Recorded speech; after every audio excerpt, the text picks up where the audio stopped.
All right, so we didn't get a spot for the drift event, but I still could have gone. I just wouldn't have been able to drive until like 5 o'clock, which would have been cool. But we were very close. I had the rear brakes done. I had the cables adjusted good. I had to throw the rear wheels back on, finish the seat mount. That's pretty much it. But let me show you, if I can find my light, what happened as to why we can't do that. All right, so as seen previously, new water pump, new thermostat, gaskets, hoses, radiator. So we did all that, put coolant in the car, did an oil change. I dumped about 3 quarts of oil on the ground because I forgot to put the drain plug in when I did the pan. And I thought, for some reason, I just thought the old one was still on. So I let the car sit while I was at work after putting coolant in, and I noticed that big puddle under the carb. If I can actually show you. So I saw that and was like, when I got home, and was like, oh, that must be from when I pulled the water or the thermostat housing off. I figured. So I cleaned it up and I brake cleaned everything, and I let it sit. And then I came back later, and like right there was like a little puddle again. So I was like, what the fuck? And then I was thinking about it, and that intake gasket is leaking, as obviously seen here. So there's pretty much no way I'm gonna get an intake gasket between now and tomorrow, because this was last night that I saw this. So that's unfortunate, but it is what it is. So I'm kind of at the point now where I'm like, there's too much that I want to do to leave the motor in the car. So I'm gonna undo everything that I just did and pull the motor and transmission out today and tomorrow. I have this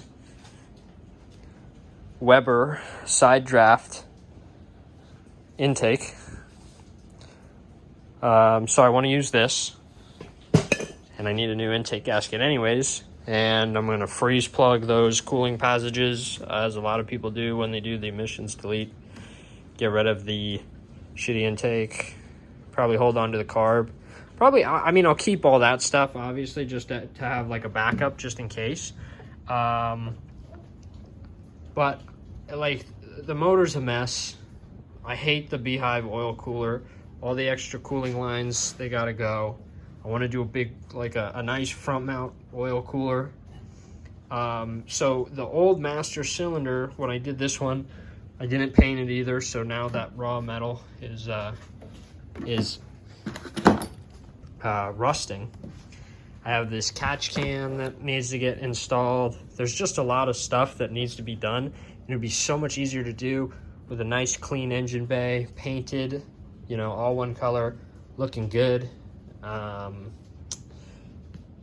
Get rid of the clutch fan, get electric fans on there, just to, you know, take a little bit of load off of the rotating assembly.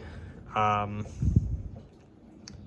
just clean everything up, you know, like this doesn't look good. I did that tape job just as a last second get up all these wires like that I took out from all the emissions plugs that I didn't need anymore.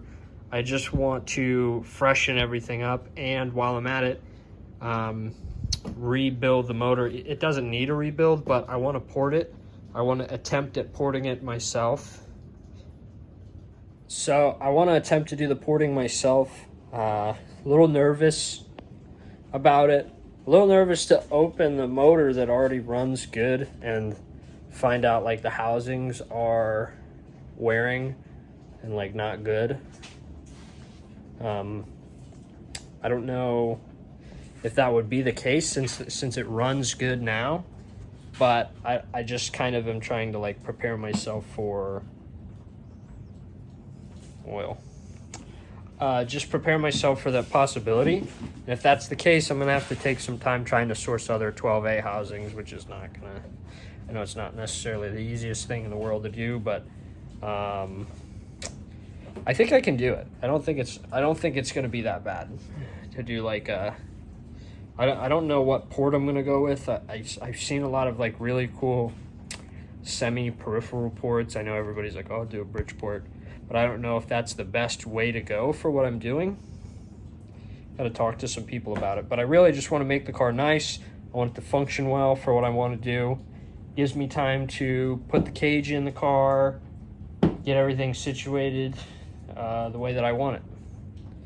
So stay tuned for this weekend. I'm going to pull the motor and trans and start that process. Thanks.